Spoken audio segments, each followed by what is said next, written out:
We begin with James Brown of CBS Sports on assignment for 60 Minutes. Before he became a symbol of animal cruelty, Michael Vick was one of the most electrifying players in American football. As quarterback of the Atlanta Falcons, he was the highest paid player in the league, and he pulled in tens of millions of dollars in endorsements. But it all came to an abrupt end 2 years ago when police raided a farm Vick owned in Virginia and uncovered an illegal dogfighting operation. He eventually pled guilty to bankrolling the enterprise and participating in every aspect of it, including killing dogs that refused to fight. He was sentenced to 2 years in prison and eventually declared bankruptcy. Last month, he was released and conditionally reinstated into the NFL.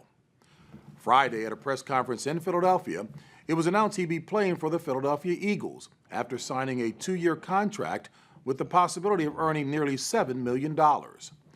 Tonight, in his first interview since going to prison, Michael Vick explains what he did, why he did it, and how he says he's changed.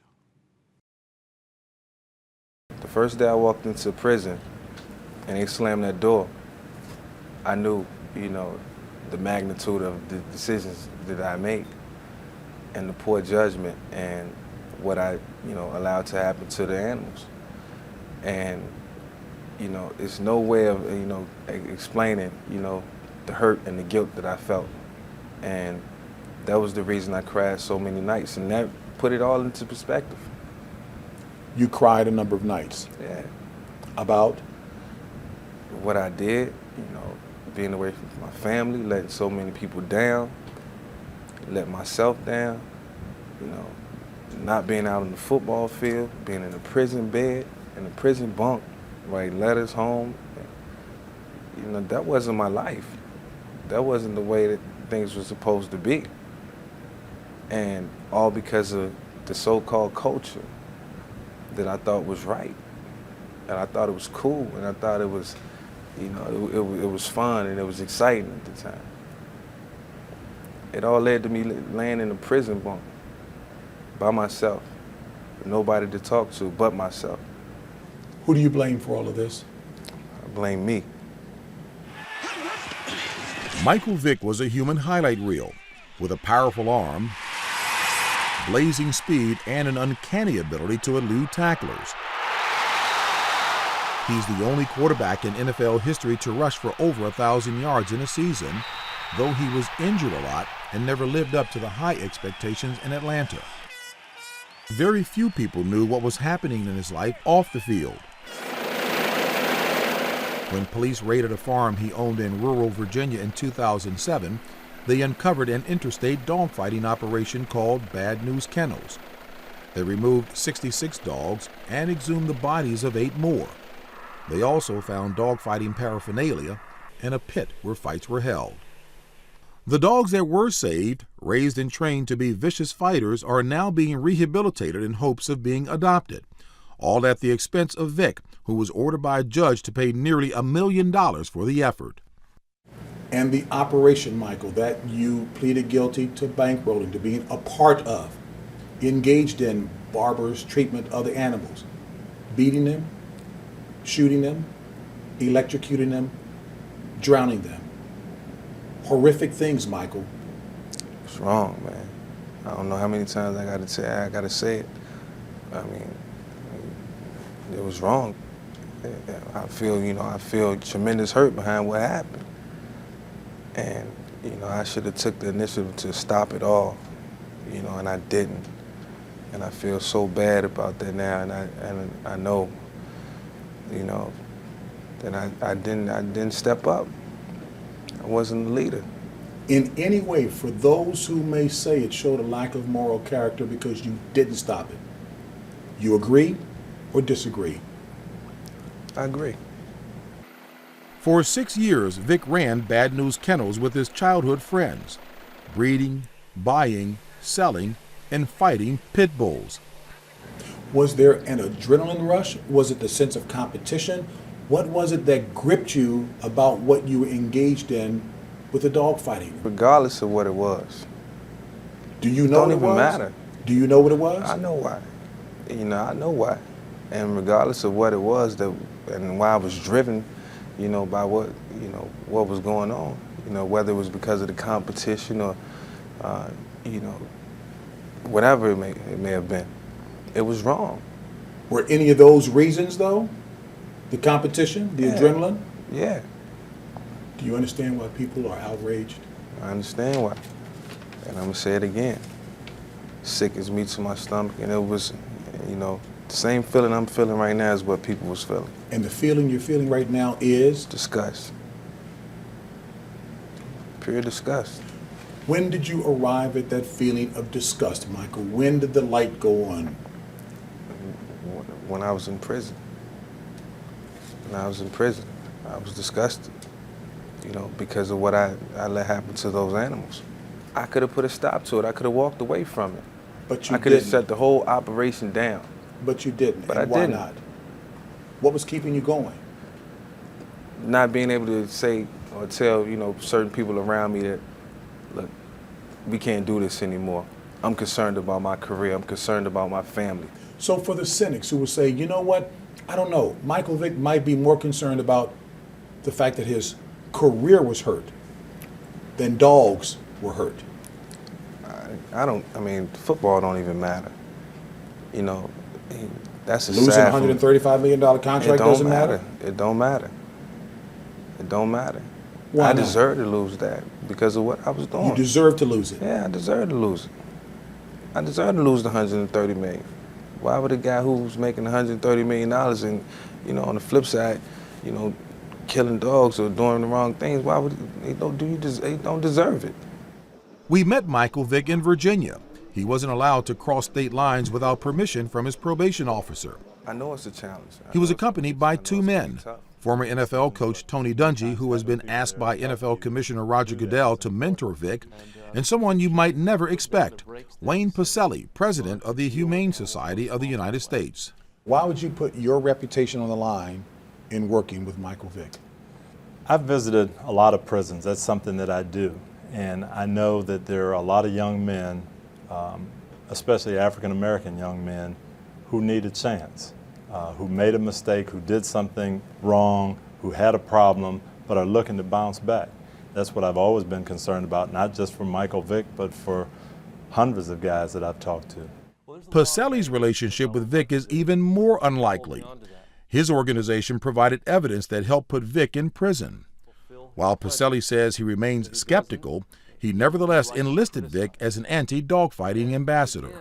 If we just punish Mike indefinitely and don't pivot to this problem in the communities where kids are victimizing these dogs and then going down a dead-end street themselves because there are no heroic dogfighters, we will not be doing our job. And I felt we needed to get involved and we needed to do some creative things to reach these kids. So that's why we have our community-based programs, and I'm really hopeful that Mike sticks with this and really reaches these kids because he can turn some of them around. I really do believe that. He needs no introduction, Michael Vick. Their first effort was in Atlanta last weekend, where Vick talked to children in neighborhoods like the one he grew up in. I encourage you to love your animal, your animals, or whatever animal you have, whether it's a dog, a cat, it's a reptile, you know, if it's a horse. I encourage you to love that animal dearly and with all your heart.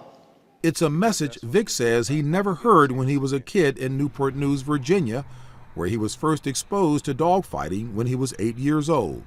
I was introduced very young, so I didn't think it was wrong because I seen the older guys, you know, condoning it and then, you know, doing it. You shared with me the story about even the police riding through the neighborhood and seeing what was happening. Explain that situation. When they got out the car and seen that, you know, there was two dogs fighting, they got back in the car and they left. So that right there kind of made me feel like, okay, you know, it's not as bad as it may seem. We didn't think it was bad at the time, and, you know, that kind of put a stamp on it. We knew it was a huge issue before Michael Vick was prosecuted, but the public didn't know. We estimate there are 40,000 professional dogfighters in the country and perhaps 100,000 street fighters. We're talking about something that's occurring in every part of the country, rural and urban, white, black, Latino. It is an industry. What's the attraction? People enjoy watching these animals compete and fight. They get excited by the bloodletting. They gamble on the outcomes. The fights may last 10 minutes, they may last 3 hours. Dogs die from shock, they die from blood loss. They suffer if they survive the process to maybe fight again. All for what? When the allegations of dogfighting first arose, Vick made another monumental mistake. He lied about it to everybody: police, his family, his coaches, and to NFL Commissioner Goodell. I was scared. I knew my career was in jeopardy. I knew I had an endorsement with Nike, and I knew it was going to be a big letdown. I felt the guilt, and I knew I was guilty, and I knew what I had done. And not knowing at the time that, actually telling the truth may have been better than, not being honest. And it backfired on me tremendously. This has been a difficult week in any respect. He told us one of his biggest mistakes was lying to Atlanta Falcons owner Arthur Blank, who bet the future of the franchise on the young quarterback, awarding him the largest contract in the history of the NFL at the time, $130 million, and stood by him as the charges piled up and Vick fell from grace. Fair to say that you broke his heart? Definitely. How did that make you feel, given that he was still sticking with you when everybody else turned their backs on you? It was, I can't, describe the feeling. The hurt deep inside, hurt that I never felt before. Knowing that I disappointed him, knowing that he had given me every opportunity to come to him and reach out whenever I needed him. And he cared about me, and I took it all for granted. He also took his own talent for granted. Known for traveling with a large entourage of friends from Virginia, going on wild spending sprees, not focusing on football. You know what your reputation was like when you were playing? Yeah. What was it? I was lazy, last guy in the building, first guy out. I know that. I hear everything that people say. And that hurt me when I heard that, but I knew it was true. It was true? It was true. I think everyone looked at it that way. A tremendous athlete, tremendous talent, very, very gifted guy who relies on his natural ability. He was exciting and probably didn't scratch the surface of his potential. And he and I talked about that for a long time in Leavenworth. He talked about not working out, not training, not studying, kind of taking things for granted, the gifts that the Lord had given him, just really living on that and not working at it. Just reached the point in my career where I just totally lost touch, with my Lord and Savior.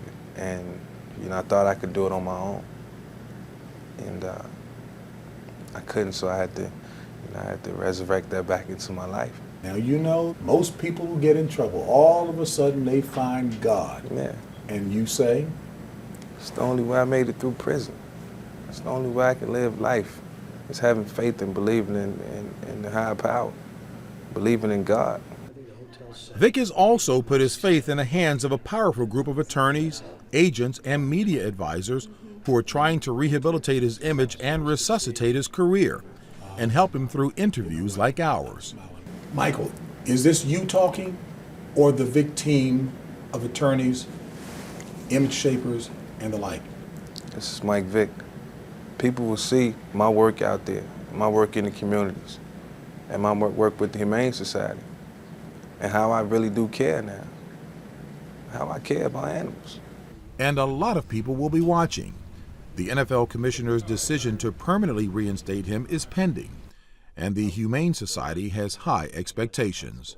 Michael is somebody who needs to continue to demonstrate a commitment to this issue. I told him that we were not interested if this was going to be a flash-in-the-pan involvement. And if Mike disappoints us, the public's going to see that. So it's not going to reflect badly on me or the Humane Society, it's going to reflect badly on him. Will you be committed to all that you said, that folks are hearing you say today? Still. And I'm going to let my actions continue to speak louder than my words, and I'm going to still be involved in the community now, because I still, regardless of football, will have a voice and can have an impact on kids, because I'll be a living example of what not to do.